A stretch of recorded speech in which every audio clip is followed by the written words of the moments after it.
नमस्कार, मैं Kuldeep Singh toppers club IAS academy में आप सभी का स्वागत करता हूं। जैसा कि आप सबको पता है कि हमारी श्रृंखला चल रही है, इसी श्रृंखला में आज हम हाजिर हैं 5वें नंबर की श्रृंखला को लेकर, जिसमें हम करेंगे 10 महत्वपूर्ण क्वेश्चन। और वो 10 महत्वपूर्ण क्वेश्चन आपके प्रैक्टिस सेट से लिए गए हैं, यानी जो हमारी टेस्ट सीरीज बनाई गई है, जो कि टेस्ट सीरीज एप्लीकेशन पे आपने ज्वाइन कर रखी है, उसी में से 10 महत्वपूर्ण क्वेश्चन लिए गए हैं। चलिए बिना देर के शुरू करते हैं अपना पहला क्वेश्चन। जो पहला क्वेश्चन है वो क्या कह रहा है?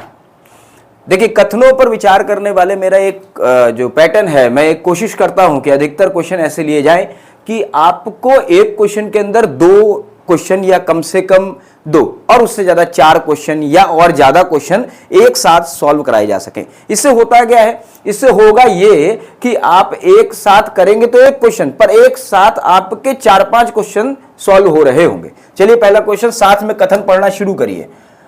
ठीक है, चलिए कथनों पर विचार करें। क्या कह रहा है? अध्यक्षात्मक शासन व्यवस्था में कार्यपालिका अपनी नीतियों एवं कार्यों के प्रति विधानसभा विधायिका के प्रति उत्तरदायी होती है। कार्यों के लिए, अब देखिए, सबसे पहले तो आपको यह पता होना चाहिए कि ये शब्दों का जो इस्तेमाल हुआ है वो हुआ क्या है। अध्यक्षात्मक शासन व्यवस्था, ये कहां है? हमें पता है ये यूएसए में है। ये यूएसए में है। अपने यहां क्या है? अपने यहां संसदीय यानी पार्लियामेंट्री सिस्टम है।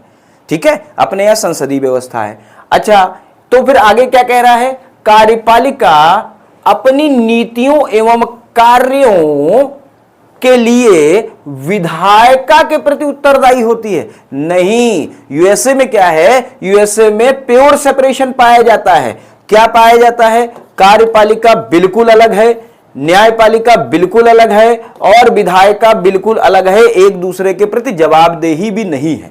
ठीक है, जब आप यूएसए के संविधान को उठा के देखते हैं तो वहां बिल्कुल प्योर सेपरेशन पाया जाता है। वहां किसी प्रकार की कोई बाउंडेशन नहीं है, उत्तरदायी भी नहीं है। तो पहला वाला स्टेटमेंट हमारा क्या हो जाएगा? गलत हो जाएगा। अच्छा, जैसा कि हमने कहा कि स्टेटमेंट वाले क्वेश्चन में सबसे पहले हमें अंतिम लाइन भी पढ़ लेनी चाहिए। चलिए साथ में पढ़ लेते हैं। क्या पूछ रहा है? सत्य कौन सा है? तो पहले वाला तो असत्य हो गया। दूसरा वाला पढ़ना शुरू करते हैं। दूसरे वाले में क्या लिखा हुआ है देखिए जरा। संसदीय सरकार को सरकार का वेस्टमिनिस्टर स्वरूप भी कहते हैं। बिल्कुल सत्य है ये वाला कथन। पहला कथन असत्य, दूसरा वाला सत्य, तो ये हो जाएगा हमारा आंसर नंबर बी। ठीक है, इस तरीके के क्वेश्चन को सॉल्व करने से आपको कई ढेर सारे क्वेश्चन इसमें देखने को मिले। अब हमें पता लग गया कि यूएसए में किस तरीके से सेपरेशन है कि नहीं है। उसके बाद एक नई टर्म्स आपको पता लगी, सरकार का वेस्टमिनिस्टर स्वरूप किसको कहते हैं? जो व्यवस्था अपने यहां है उसी व्यवस्था को कहते हैं। चलिए आगे देखिए, दूसरा क्वेश्चन करते हैं। दूसरा क्वेश्चन क्या कह रहा है? कथनों पर विचार करें। भारत के राष्ट्रपति की संवैधानिक स्थिति ब्रिटिश सम्राट के समान है। ये सभी को पता है कि नाम मात्र का मुखिया जो है वो कौन है अपने यहां? नाम मात्र वाला तो राष्ट्रपति है। वास्तविक कार्यपालिका की शक्ति किसमें है? तो प्रधानमंत्री में है। सेम ब्रिटेन में भी इसी तरीके से है। ठीक है, चलिए तो ये हो गया, क्या हो गया? ये सत्य हो गया। पूछ क्या रहा है? अच्छा, इस बार असत्य पूछ रहा है, तो ध्यान रखिएगा। ठीक, और भरते समय, गोला भरते समय सबसे बड़ी गलती यही हो जाती है, सत्य पूछ रहा असत्य पूछ रहा, आपने टिक लगाया, आगे बढ़ गए। आप लिखते चले कि ये सत्य है, टिक मत लगाइएगा। आगे चलिए। भारत के राष्ट्रपति लोकसभा में 2 आंग्ल भारतीय समुदाय के सदस्यों को मनोनीत करता है। यहां से क्वेश्चन को घुमा दिया गया। क्या घुमाया गया? ये बात 2019 से पहले तो सत्य थी। ये सत्य थी कब से? 2019 से पहले। लेकिन 2019 में एक संविधान संशोधन किया गया, 104वां संविधान संशोधन, और वो क्या कहता है? 2019 में किया गया, उसके द्वारा इस प्रावधान को समाप्त कर दिया गया। तो यानी ये क्या हो जाएगा हमारा? ये हो जाएगा असत्य। और चुनने को क्या कह रहा है? असत्य। तो हमारा 2 नंबर जहां है उसको हम चुनेंगे। तो देखिए कथन 2, यानी ये हमारा आंसर हो जाएगा, आंसर संख्या बी। आगे बढ़े तीसरा क्वेश्चन की तरफ जब बढ़ेंगे, अच्छा, तीसरे क्वेश्चन पे आने से पहले मैं आपको बताता चलूं, ये जितने भी क्वेश्चन हमने लिए हैं ये सारे के सारे टेस्ट सीरीज से लिए हुए हैं और ये टेस्ट सीरीज हमारी कहां मिलेगी आपको? ये मिलेगी टॉपर्स क्लब आईएएस एकेडमी के प्लेटफॉर्म पे, यानी ऐप पे। वो ऐप कहां मिलेगा? वो मिलेगा आपको गूगल प्ले स्टोर पे। एडमिशन ओपन है, टेस्ट सीरीज ओपन हो चुकी है आरओ के लिए। जितनी जल्दी आप ज्वाइन करेंगे उतने बेहतर ढंग से आप क्वेश्चन कर पाएंगे। उसमें सब्जेक्टिव भी है, यानी सब्जेक्ट वाइज सेगमेंट भी है, plus full length test series भी हमारी चालू है। ठीक है, चलिए उसको आप जाके ज्वाइन कर लीजिएगा। आगे बढ़े, आगे क्या कह रहा है? निम्नलिखित में से किसको हटाने का अधिकार संसद को नहीं है? ये क्वेश्चन बहुत सिंपल क्वेश्चन है। अगर आपने थोड़ा सा भी पढ़ा हुआ है पॉलिटी के बारे में, तो आप संविधान के बारे में जागरूक हैं, तो ये क्वेश्चन आपसे होना चाहिए। उच्च न्यायालय के न्यायाधीश, हमको पता है वही प्रक्रिया होगी जो राष्ट्रपति को हटाने की। राष्ट्रपति किसके द्वारा हटाया जाएगा? संसद के द्वारा। इसका मतलब ये संसद द्वारा हटाया जाएगा। दूसरा, सर्वोच्च न्यायालय के न्यायाधीश, सेम दोनों की एक ही प्रक्रिया है, यानी राष्ट्रपति के तरीके से। अच्छा, एक चीज ध्यान रखिएगा, यहां महाभियोग का इस्तेमाल किया नहीं गया, शब्द का इस्तेमाल नहीं किया गया। ये आप लोग गलत कह देते हैं, महाभियोग। ये महाभियोग की जो प्रक्रिया है ये सिर्फ और सिर्फ आर्टिकल 61 में दे रखी है। वही जब इनकी हटाने की बात करता है तो कहता क्या है? वही प्रक्रिया होगी जो राष्ट्रपति को हटाने की। महाभियोग शब्द का इस्तेमाल नहीं किया गया है, लेकिन किताबें अगर करती हैं, गाइडें अगर करती हैं, तो वो वहां पर गलत है। आप अपने दिमाग में बैठा लीजिएगा कि महाभियोग शब्द का इस्तेमाल नहीं है। ठीक है, क्योंकि प्रक्रिया भी बहुत अलग है। मैं आपको पढ़ाऊंगा जब हाई कोर्ट सुप्रीम कोर्ट हम पढ़ेंगे लेक्चर्स में, तब आप देखेंगे। और इस तरीके की बातें मैंने अपने नोट्स में बेहतर ढंग से समझाई हुई है, आप वहां जाके कंपैरिजन कर सकते हैं। आप नोट्स भी एप्लीकेशन पे मिल जाएंगे आपको। आगे आइए, मुख्य निर्वाचन आयुक्त, ये भी संसद द्वारा हटाया जाएगा। ठीक है, ये भी किसके द्वारा? संसद द्वारा हटाया जाएगा, और ये दोनों भी संसद द्वारा हटाए जा रहे हैं। बचा कौन कौन नहीं हटाया जाएगा? तो है भारत का महान्यायवादी। महान्यायवादी राष्ट्रपति के प्रसाद पर्यंत तक कार्य करता है, यानी राष्ट्रपति जब तक चाहे। राष्ट्रपति खुश, ओके, काम डन। लेकिन यहां पर अगर राष्ट्रपति ने कह दिया हटने के लिए, तो कोई संसदीय प्रक्रिया नहीं होगी, राष्ट्रपति सीधे तौर पे हटा सकता है। ये अपना त्यागपत्र भी राष्ट्रपति को दे सकता है। ठीक है, चलिए आगे बढ़ते हैं। तो आगे क्या कह रहा है अगला क्वेश्चन? जब क्वेश्चन नंबर 4 की तरफ बढ़े, कथनों पर विचार करें। कथनों पर विचार करें तो क्या कह रहा है? अनुच्छेद 144 के तहत राष्ट्रपति को, अच्छा ये गलत है, यहां पे टाइपिंग में, राष्ट्रपति को सर्वोच्च न्यायालय से परामर्श करने का अधिकार प्राप्त है। हम सभी को पता है राष्ट्रपति विधिक मामले में सर्वोच्च न्यायालय से क्या कर सकता है? हां, सलाह ले सकता है। और वो सलाह लेता तो ठीक, ये तो बात सही। क्या यहां पर अनुच्छेद सही दिया गया है? नहीं, ये है 143 के तहत है, अनुच्छेद 143 के तहत, 44 के तहत नहीं। पूछ क्या रहा है? असत्य पूछ रहा है। तो ये कथन कैसा है हमारा? असत्य। अगला देखिए क्या कह रहा है? अनुच्छेद 103 के तहत वर्णित सदन के किसी सदस्य की निहिरताओं से ग्रस्त प्रश्नों पर राष्ट्रपति का विनिश्चय अंतिम होता है। कितना बढ़िया क्वेश्चन बनाया, क्या सटीक फंसाया है, बहुत सही फंसाया। बहुत बड़े बड़े लोग इसमें फंस जाएंगे। बिल्कुल सही कह रहा है कि राष्ट्रपति निश्चय लेगा। कौन से आर्टिकल में लेगा? 103 में लेगा। लेकिन निहरताएं किस में दे रखी हैं? वो दे रखी हैं 102 में। देखो क्या कह रहा है? 103 के तहत वर्णित। अब 103 में वर्णित है ही नहीं, 103 में कह रहा राष्ट्रपति निर्णय लेगा। वर्णित किस में है? 102 में। ये क्या हो गया? ये भी हो गया असत्य। तो इसका आंसर क्या हो जाएगा? यानी ये भी असत्य, ये भी असत्य। कथन 1 तथा 2 दोनों क्या है? असत्य। ऑप्शन क्या हो गया हमारा? सी हो गया। आगे बढ़े, आगे क्या कह रहा है? 5वें क्वेश्चन की तरफ जब हम बढ़ते हैं, निम्नलिखित में से कौन सा सर्वोच्च न्यायालय और उच्च न्यायालय दोनों के अधिकार क्षेत्र में आता है? ठीक है, ये क्वेश्चन कह रहा है। हमको पता है कि सर्वोच्च न्यायालय के कार्य और जो अपना हाईकोर्ट है उसके कार्य होते हैं। अब दोनों के ऐसे कार्य पूछ रहा है जो समान हो, तो देख लेते हैं जरा क्या है।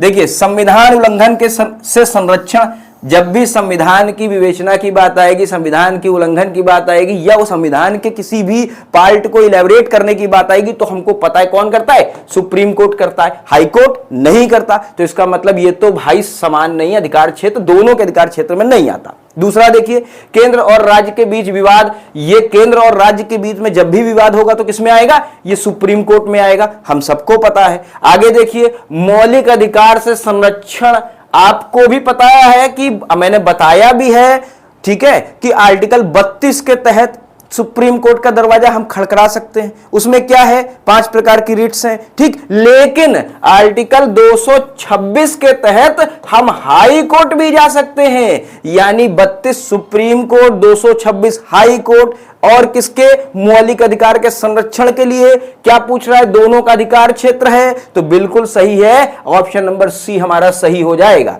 कि दोनों के अधिकार क्षेत्र में ही आता है। आगे देख लेते हैं, राज्यों के बीच आपसी विवाद, हमको पता है 2 राज्यों के बीच में आपसी विवाद होगा, और चाहे केंद्र तथा राज्य के बीच में विवाद होगा, कहां जाएंगे, सुप्रीम कोर्ट जाएंगे। ऐसे कई मुद्दे चल रहे हैं, जल विवाद आपने कई सुन भी रखे होंगे, ठीक। इसके आगे बढ़े तो क्या है, क्वेश्चन नंबर 6 की तरफ जब बढ़े तब क्या कह रहा है, कथनों पर विचार करें। राष्ट्रपति के निर्वाचन मंडल में केवल, अच्छा इस तरीके के क्वेश्चन जब आ जाएं और उसमें कभी भी आप ध्यान रखिएगा, ऐसा कोई भी स्टेटमेंट जो केवल, सिर्फ ऐसा लिखा हो, उसको आपको पूर्णतया शक भरी निगाह से देखना है। क्यों, क्योंकि यूपीएससी के पैटर्न में ये एक फेवरेट पैटर्न चला था एक समय पर। यहां पर केवल लिख दिया है, तो पहली चीज तो शक भरी निगाह से हम देखते ही हैं। दूसरी चीज क्या कह रहा है, दिल्ली और पौंडीचेरी केंद्र शासित प्रदेश की विधानसभा भाग लेती हैं। हमको पता है कि दिल्ली पौंडीचेरी तो लेती हैं, वर्तमान समय पर एक और है जिसका नाम है जम्मू एंड कश्मीर, वो भी लेगी। तो यहां पर ये स्टेटमेंट क्या हो गया, हमारा ये स्टेटमेंट असत्य हो गया। पूछ क्या रहा है, असत्य ही पूछ रहा है, तो पहला तो हमें मिल गया असत्य। दूसरा देखते, राष्ट्रपति अनुच्छेद 356 के तहत राष्ट्रपति शासन लगा सकता है, बिल्कुल सही है, राज्यों की बात कर रहा है, राज्यों में 256 के तहत राष्ट्रपति शासन लग सकता है। यह आपातकाल की बात नहीं कर रहा। आपातकाल शब्द का उपयोग किसके लिए किया गया है, तो मैं आपको बता दूं, राष्ट्रीय आपातकाल जो है वो 352 में है, आप सबको पता है, ठीक है। तो यहां पर यह वाला क्या हो जाएगा, ये तो हो जाएगा सत्य। अब ये हो गया सत्य। पूछ क्या रहा है, असत्य, तो असत्य में सिर्फ पहला वाला स्टेटमेंट है, तो हम क्या कथन 1 को लेंगे, हमारा आंसर क्या हो जाएगा, ए। आगे बढ़े, आगे क्या कह रहा है, 7th में देखिए, निम्नलिखित में से कौन सा कथन संघीय कार्यपालिका के संबंध में असत्य है। फिर से इसने पूछा असत्य, ठीक, यानी 3 स्टेटमेंट सत्य होंगे, 1 स्टेटमेंट हमारा असत्य होगा, क्योंकि नीचे ऑप्शन दे नहीं रखे। पढ़ना शुरू करते हैं। अनुच्छेद 52 से लेकर 78 तक के संघीय कार्यपालिका का उल्लेख है, बिल्कुल सही कह रहा है, 78 तक के संघीय कार्यपालिका का उल्लेख है। आगे बढ़े, जिसमें राष्ट्रपति, उपराष्ट्रपति, प्रधानमंत्री, मंत्रिपरिषद, यहां तक भी सही है, के साथ साथ भारत के न्यायाधीश, यही गड़बड़ हो गया। न्यायाधीश की बात नहीं कही गई है, बल्कि कहा गया है महान्यायवादी की बात की गई है, महान्यायवादी की बात की गई, न्यायाधीश की बात नहीं। तो हमें अपना आंसर मिल चुका है कि ये असत्य है। लेकिन उसके बाद भी हम पढ़ लेते हैं बाकी के भी। संघीय कार्यपालिका का प्रधान राष्ट्रपति होता है, पता है आपको, सभी कार्यपालिका की शक्ति उसमें निहित होती है, जिनका प्रयोग वह स्वयं से या मंत्रिपरिषद की सलाह से करेगा, ठीक है। उसके बाद क्या है, विधायिका द्वारा निर्मित विधि के अनुसार कार्यपालिका द्वारा शासन चलाया जाता है, सही है, ठीक है। इन विधियों पर यानी जो उपरोक्त दे रखी है विधियों पर विवाद की स्थिति में न्यायपालिका को समाधान प्रस्तुत करने एवं न्याय देने का दायित्व सौंपा गया है, ठीक है। विधियों पर अगर कोई बात होती है तो उसके लिए विवाद पैदा हो या न्याय की बात हो तो न्यायपालिका की तरफ हम अपनी निगाह उठा के देखते हैं, ठीक है। तो आंसर तो हमें मिल गया, लेकिन हमने ये इसलिए पढ़े कि ये आपके तैयार हो जाएं। आगे बढ़े, क्या कह रहा है, क्वेश्चन संख्या 8 की तरफ जब बढ़ते हैं तो क्या कह रहा है, निम्नलिखित में से किसके द्वारा भारत के नियंत्रक एवं महालेखा परीक्षक के पद का सृजन किया जाता है। अब नियंत्रक एवं महालेखा परीक्षक यानी कैग किसमें है? 148 में है कैग। ठीक है, 148 अनुच्छेद में है। हमको पता है जब 148 अनुच्छेद में है तो उसका गठन किसके द्वारा किया जाएगा? भाई संविधान ही तो प्रावधान कर रहा है, तो संविधान द्वारा उसका प्रावधान किया गया है। अगला क्वेश्चन देखें क्या कह रहा है। क्वेश्चन संख्या 9 की तरफ जब हम बढ़ेंगे तो 9 क्या कह रहा है? निम्नलिखित कथनों पर विचार करें। फिर से भाई विचार करिए, साथ साथ विचार करिए और देखिए विचार के बाद क्या निकल रहा है। ठीक, भारत के राज्य के अधिवक्ता की नियुक्ति भारत के राष्ट्रपति द्वारा संबंधित राज्य के राज्यपाल की अनुशंसा पर की जाती है। गलत है स्टेटमेंट। कैसे गलत है? पूछ क्या रहा है? सत्य पूछ रहा है। तो इसके आगे हम लिख दें कि ये क्या है? असत्य है, क्योंकि जब राज्य के अधिवक्ता की नियुक्ति की बारी आएगी तो राज्य का अधिवक्ता आपका राष्ट्रपति नहीं, सीधे तौर पर राज्यपाल द्वारा नियुक्त होता है। आर्टिकल कौन सा है? तो आर्टिकल है 165, 165 में इसकी बात की गई। आगे बढ़िए। सिविल प्रक्रिया संहिता के उपबंध के अनुसार राज्य स्तर पर उच्च न्यायालयों की मूल अपीलीय तथा सलाहकारी अधिकारिता होती। बिल्कुल सही कह रहा है कि राज्य स्तर की बात कर रहा है तो यहां पर हाई कोर्ट की बात कर रहा है। ठीक है, बिल्कुल सत्य है। पूछ क्या रहा है? सत्य। स्टेटमेंट संख्या 2 हमारी सत्य है। ऑप्शन कौन सा हो जाएगा? बी सत्य हो जाएगा। इसी तरीके से बढ़ते हैं हम अंतिम क्वेश्चन की तरफ, क्वेश्चन संख्या 10 की तरफ। क्या कह रहा है? अपने कार्यालय की शक्ति के प्रयोग के लिए राष्ट्रपति को किसके प्रति जवाबदेह बनाया गया है? क्वेश्चन बहुत सिंपल सा है, सिर्फ कंफ्यूज करने की कोशिश की गई है। किसके प्रति? तो आपको बताते चलें कि राष्ट्रपति को किसी के प्रति जवाबदेह नहीं बनाया गया है, वो किसी के प्रति जवाबदेह नहीं है। तो इसमें से ये भी गलत हो जाएगा, सर्वोच्च न्यायालय मुख्य न्यायाधीश गलत हो जाएगा, या तो ये भी गलत हो जाएगा, उपरोक्त में से कोई नहीं, ये हमारा आंसर हो जाएगा, क्योंकि राष्ट्रपति किसी के प्रति जवाबदेह नहीं होता है। ठीक है, तो ये हमने 10 क्वेश्चन किए और इन 10 क्वेश्चनों के साथ हमने बताया कि आप इन क्वेश्चनों से कितने ढेर सारे क्वेश्चन और निकाल सकते हैं। ऐसे बहुत से क्वेश्चन आपका टेस्ट सीरीज में इंतजार कर रहे हैं। कोई शिकायत हो, कोई सुझाव हो तो दिए गए कांटेक्ट नंबर पे आप कॉल कर सकते हैं, मैसेज कर सकते हैं, टेलीग्राम ग्रुप पे ज्वाइन कर सकते हैं। वीडियो के लिंक में आपको एप्लीकेशन का साथ साथ चैनल के साथ साथ यानी हमारा जो टेलीग्राम है उसका लिंक भी दे रखा है, और वहां जाके आप अपनी और ज्यादा क्वेरीज जो हैं उनको जान सकते हैं, जिज्ञासा को शांत कर सकते हैं। मिलेंगे इसी क्रम में अगले वीडियो में श्रृंखला के अगले क्वेश्चनों के साथ में। तब तक के लिए नमस्कार।